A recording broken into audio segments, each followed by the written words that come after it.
අද හැමෝම කියනවා අපි ඉස්සර නම් කොළඹ යනකොට හරි බයෙන් ගියේ දැන් නම් ඉතින් බය නැහැ අපිට යන්න මොකද දැන් යුද්ධ ඉවරයිනේ. මේකේ යට පින් සිද්ධ වෙන්නේ එහෙම වුණා කියලා මතක් කරලා නිකන් ඉන්නවා.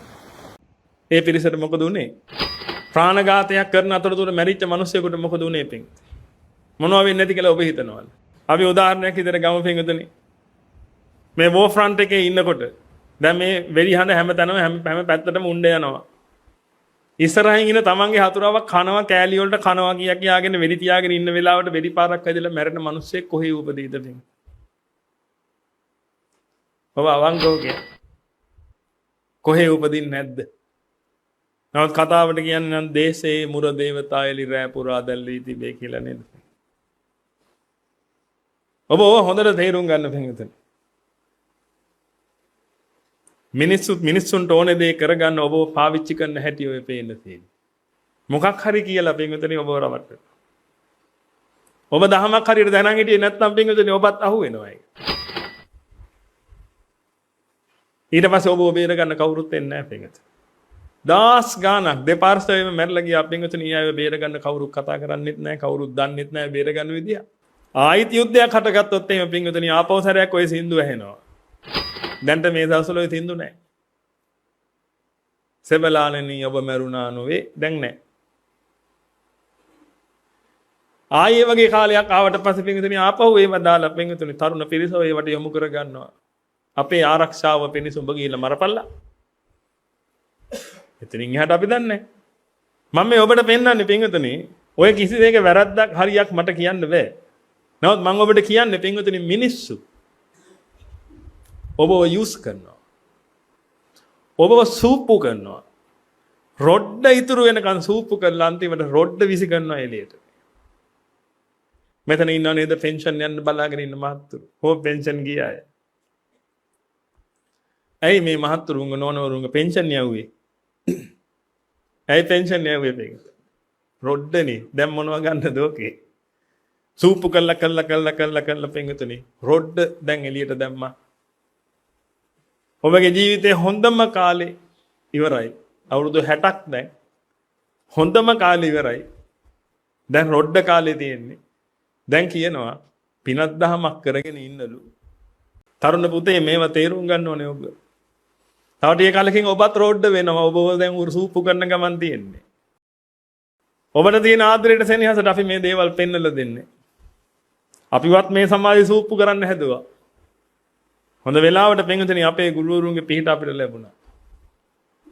මේ උතුම් ශාසනයේ පිහිට අපිට ලැබුණා පින්වතුනි. ඒක නිසා භද්‍ර යෞවනයේදී අපිට පුළුවන් වුණා පින්වතුනි. මේ යෞවනයේ ඉක්මවන්න කලින් අපිට පුළුවන් වුණා පින්වතුනි මේ සත්‍ය මාර්ගයේ ගමන් කරන්න. ඒ කියන්නේ මේ ශක්තිය මේ තරුණ ජවය කියලා කියන්නේ මහා පුදුම ශක්තියක්. නමුත් වයසට යන්න ඒක ලේසි වෙන්නේ නැහැ. පුටුවක ඉඳ ගන්න බෑ මක් වෙනවද? නිින්ද යනවා. වයසට යනකොට හරි අමාරුයි ශරීරයක් පවත්වාගෙන ඉන්න. ශරීරයේ අංගෝපාංග හැම එකක්ම දුර්වලයි.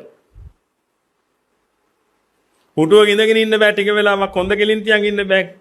මේ හැම දෙයක්ම අමාරුයි පින්වතුනි අවුරුදු 60 පයින්නකොට. අවුරුදු 50 පැන්න කියලා කියන්නේ මිනිස්සෙගේ පින්වතුනි හොඳම කාලේ ගිහිලි ඉවරයි. ශරීර ශක්තිය හොඳම කාලේ ගිහිලි ඉවරයි පින්වතුනි. නිකම්ම හිතලා බලන්න පින්වතුනි අවුරුදු 16න් විතර පටන් අරගෙන අවුරුදු 40ක් 45ක් යනකම් කාලය කියලා කියන්නේ මහා පුදුම ශක්තියක් තියෙන කාලයක් තමන්ගේ ජීවිතේ. තමන් වෙනුවෙන් මහා විශාල දෙයක් කරගන්න පුළුවන් කාලයේ පින්වතුනි අන්තිමට උනේ අර සමාජයේ රොඩ්ඩ බවට පත් වෙනකන් අර ඔක්කොම තියෙන සාරය ඇදලා දීලා මේ සමාජයේ ලස්සන කළා. අන්තිමට පින්වතුනි ඔබ රොඩ්ඩක් බවට පත් වෙලා එළියට වෙනවා. ඔය தත්ත්වය තමන්ට උදා වෙන්න දෙන්න එපා පින්වතුනි. ඔබගේ ඔළුව වල විශේෂ ඔය දේවල් දානවා. මොකද අපි දන්නවා අපේ ඔළුව වලට මේ දේවල් දාලා තිබුණා පින්වතුනි. මේ සමාජයේ හරවත් කරන්න තරුණ පද්ධතියක් ඕනේ කියලා. අදටත් පින්වතුනි අපි මේ කතා කරන දේවල් වලට විරුද්ධයි මිනිස්සු. තමන්න ඔබටත් හිතෙයි මේ ආම්දුර මහ පුදුම කතානේ කියන්නේ කියලා. මේ රට සංවර්ධනය කරන්න තරුණ ජවයනේ ඉන්නම් ඕනේ. ඔව් පුතේ. තරුණ ජවයනේ ඉන්නම් ඕනේ. මේ රට සංවර්ධනය කරන්න මේ ලෝකේ සංවර්ධනය කරන්න තරුණ ජවයනේ ඉන්නම් ඕනේ. අවුරුදු 60 වෙනකම් කරලා රොඩ්ඩ වෙලා එළියට බහින්නයි තේ. මෙතන වෛද්‍යවරු ඉන්නෝ නම් මේකට සාක්ෂි දරයි. ඔබ දන්නවා පින්වතුනි ඔබ ඔය යන ඔය හොස්පිටල්ස් වල මැෂින්ස් තියෙනවා පින්වතුනි. මිනිස්සුන්ට හුස්ම ගන්න හෝ එහෙම නැත්නම් මොන හරි කොම තත්ත්වයට අර මේ වැටුනොත් එහෙම ඒවට හයි කරලා මැෂින් එකේ දුවා ගන්න පුළුවන් ක්‍රම ඔබ අහලා තියෙනවා. කියන්නේ මැෂින් එකට ගහලා තියෙන ගැලෙවොත් ඉතින් ඉවරයි මැෂින් එකේ ගහලා ඉන්නේ කියලා. වෛද්‍යවරු දන්නවා මේ කතාව. පින්වතුනි අවුරුදු 60ක් තිස්සේ තමන්ගේ ශ්‍රමය සහ මුලින්ම මේ සමාජය වෙනුවෙන් දීලා මේ සමාජයේ සංවර්ධන කටයුතු දෙසා මහා යුග මෙහෙවරක් කරපු වයසක මිනිස්සෙක් අවුරුදු 60 දී පින්වතුනි අසනීප වෙලා ඒ මිනිස්සයා විශ්වවිද්‍යාලයට අරන් ගිහිල්ලා අර මැෂින් එකට ගහනවා. දැන් මේ මිනිස්සයා මැෂින් එක නිසා ජීවත් වෙනවා. මැෂින් එක ගැලුවොත් ඉවරයි. විශ්වවිද්‍යාලෙටම තියෙන එක මැෂින් එකයි. අවුරුදු 25ක තරුණයෙක් බයිසිකලේ හරි හැපිලා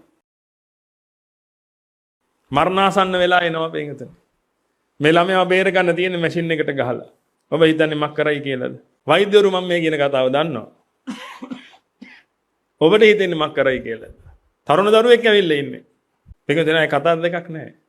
අර වයසක මිනිස්යාව මැෂින් එකෙන් ගලවලා අර තරුණ කෙනාව ගන්නවා. සාධාරණේ අසාධාරණේ අපි පැත්තකින් තියමු. මම මේ ඔබට පෙන්නන්නේ ඔබට වයසට ගියාම වෙන වැඩේ. ඒ මිනිස්යාගේ අවුරුදු 60ක් මොකද්ද පින්වතුනි කළේ? මේ තරුණ පුතේ මේව හොඳට තේරුම් ගන්නවා. මේ ඔබට වෙන්න තියෙන දේ මම මේ පෙන්නන්නේ. පරක් වුණාට පස්සේ මේවායි අපි ඔබට කියන්නේ. ඔබට තරුණ කාලේදී මේ දේවල් මතක් කරලා දෙනවා පින්වතුනි වයසට ගියාට පස්සේ අපි උදව් කරනවා ඔබට යන තැනකට යන්න. ඔබට නිවන කරගන්න තරම් හැකියාවක් තිබුණොත් නිවන දක්වා ආරයි යනවා. දිව්‍ය ලෝකයකට හරි කමන්නේ තල්ලු කරගන්න තමයි ඕනේ ඊට පස්සේ. මොකද මේක ලේසි වැඩක් නෙමෙයි. තමන්ගේ යුද්ධ කරනවා කියන එක මහා ලේසි වැඩක් නෙමෙයි පින්වතුනි. තුවක්කුවක් අරගෙන වෙඩි තියනවා කියන එක ලේසි. ඇත් දෙක පියාගෙනත් තියාගත්ත හැකිනේ. පැය 24ම පින්වතුනි මේ කෙලෙස් එක්ක මහා යුද්ධයක් කරනවා කියන එක ලේසි වැඩක් නෙමෙයි. මේ ඉන්න ස්වාමින් වහන්සේලා ඔබට පේනවා මේ මහා පිරිසක්. 120කට අධික ස්වාමින් වහන්සේලා පිරිසක් ඉන්නවා. 120කට අධික අනිකාරික පිරිසක් ඉන්නවා. මේ 7 දෙනෙක් විතරයි මේ පැවිදි වෙන්නේ. තව 120කට එහා පැත්තේ ඉන්නවා පින්වතුනි පැවිදි වෙන්න බලාගෙන. ලංකාවේ 4 දිබ්බාගෙන් ආපු.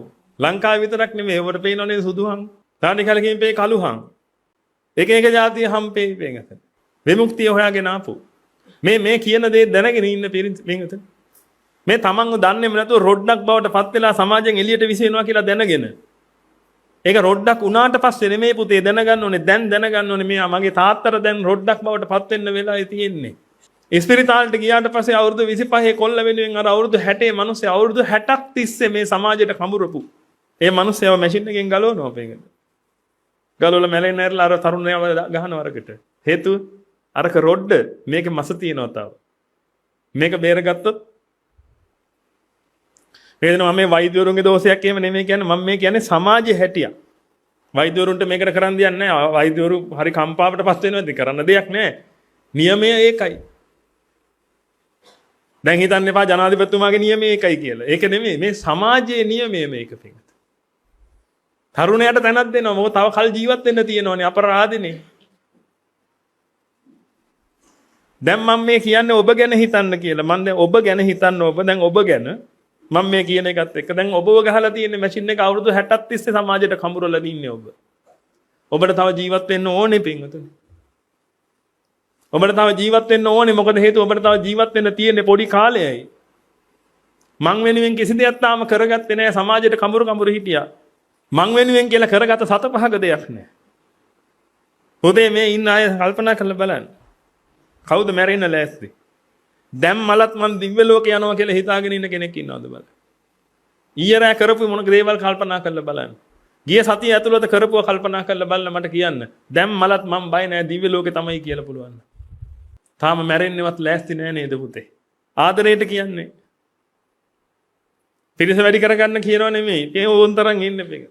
වැල නොකැඩියනවා. සතියකට ඉන්ටර්වියුස් 20කට වඩා තියෙනවා මේකට. වැල නොකැඩියනවා. දැන් ඉඩත් නෑ. මෙහෙ ඉඩ තිබ්බ නැතා පින්වතුනි අපි සත්‍ය කතා කරන්න ඕන නිසා තමයි සත්‍ය කතා කරන්නේ. දවසක් අපිට ගන්න බැරි. එදාට මොකද කියන්න ඕනේ? ලෝකේ සාරයි කියලාද? අපිට ගන්න බෑ කියලා ලෝකේ සාරයි කියන්න බෑනේ පින්වතුනි. ඇත්ත පෙන්නලා දෙන්න. දැන්ට අපිට ගන්න බෑ. ඉඩ නෑ, ඇඳන් නෑ, ඉන්න තැන් නෑ. ඒත් සත්‍ය කියන්නේ බෑ. ඒක කියන්නේ පින්වතුනි අපිට ගන්න කතාවක් නෙමෙයි මේ තියෙන්නේ. ඔබට තියෙන ආදරයට මේ කියන්නේ. ඔබ හොඳට හිතලා බලන්න මේ කාරණා ගැන. ඔබ ගැන ඔබ මේ වෙලාවේ හිතන්න. අනිත් අය ගැන පොඩ්ඩක් හිතන එක නතර කරන්න. අවුරුදු 60ක් තිස්සේ කමුරපු ඔබ පින්වතුනි මේ සමාජයේ එක මොහොතකින් ගලවලා අයින් කරනවා පින්වතුනි හේතුව ඔබගේ තියෙන රොඩ්ඩ විතරයි. ඔබගේ මස නෑ දැන්. ඔබ මලාට කමක් නෑ කියලා කියන්නේ පින්වතුනි. තරුණ කෙනෙකුට ජීවත් වෙන්න අවස්ථාව හදලා දෙන්න ඕනේ. වයසක කෙනා දැන් ගොඩක් කල් ජීවත් වෙලා තියෙන්නේ. තව ටිකකින් කොහොමත් මැරෙන එකේ දැන් අයින් කළා දාමු. මට තියෙන ඒක නෙමෙයි ප්‍රශ්නේ කොහොමත් මැරෙන එකේ ඒක කතා හරි පින්වතුනි. අවුරුදු 60ක් තිස්සේ මේ මිනිස්සයා තමන්ගේ ජීවිතේම කළේ පින්වතුනි සමාජයට කමුරුපු එක. සමාජයට දෙයක් හරි හම්බ කරලා දීපු එක සමාජයේ සාර්ථක කරලා දීපු එක. ඒ මිනිහා වෙනුවෙන් කරගන්න කිසිම දෙයක් හම්බුන්නේ නැහැ. සමාජයට කර කර හිටියා. ගෑණියෙක් නඩත්තු කළා, මිනිහෙක් නඩත්තු කළා. දරුවෝ පිරිසක් නඩත්තු කළා. ගුරුවරයෙක් නම් තව දරුවෝ පිරිසක් නඩත්තු කළා. ආදි වශයෙන් ටැක්ස් ගෙවගෙවා පින්වතුනි අනිත් මේ ලංකාවේ ඉන්න හෝ වේවා, ලෝකේ ඉන්න හෝ වේවා පින්වතුනි මිනිස්සුන්ට යහපතක් කරන මොකක් හරි වැඩ පිළිවෙලක් කළා. තමන් වෙනුවෙන් කරගන්න වෙලාවක් හම්බුන්නේ නැහැ. දැන් අවුරුදු 60යි පෙන්ෂන් ගියාට පස්සේ තමන් වෙනුවෙන් කරන්න හදනකොට මැෂින් එකෙන් ගලවලා මැරුවනේ වෙන්නේ. දැන් මල පෙරේතයා වෙන්නනේ තියෙන්නේ. දැන් මල පෙරේතයා වෙලා අසුචි කකා ඉන්නවා පින්වතුනි. දැන් කවුද ඉන්නේ පිහිටට? කරගත්ත දෙයක් නැතිකොට හිතනවා දිව්‍ය ලෝක යනවා කියලා. දිව්‍ය ලෝකේ ණයට යන්න පුළුවන්ද? විභාගේ ණයට කරනවා වගේ. ඕලෙ වල ණයට කරගත්තනේ යන්ත. දිව්‍ය ලෝකෙත් යන්න පුළුවන්ද ගිහිල්ලා දෙන්නම් කියලා.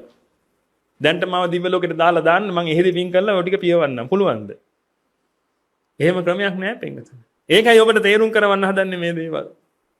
ඔබ යන ගමන වැරදි කියලා ඔබට පෙන්වන්න. ඔබ යන ගමන තුළ ඔබට සාර්ථකත්වයක් දකින්න හම්බ වෙන්නේ නැහැ කවදාවත් කියලා පෙන්වන්න. ඔය ගමන තුල සාර්ථකත්වයක් තියෙනවා නම් මේ ස්ටේජ් එක උඩ ඉන්නවත් අර සිවුරු ඇඳගෙන ඉන්නවත් මෝඩයෝ නෙමෙයිනේ වෙංගත. ඔබ යන ගමන සාර්ථකයි නම් ඔබට කලින් අපි ගිහිල්ලා ඔය ගමන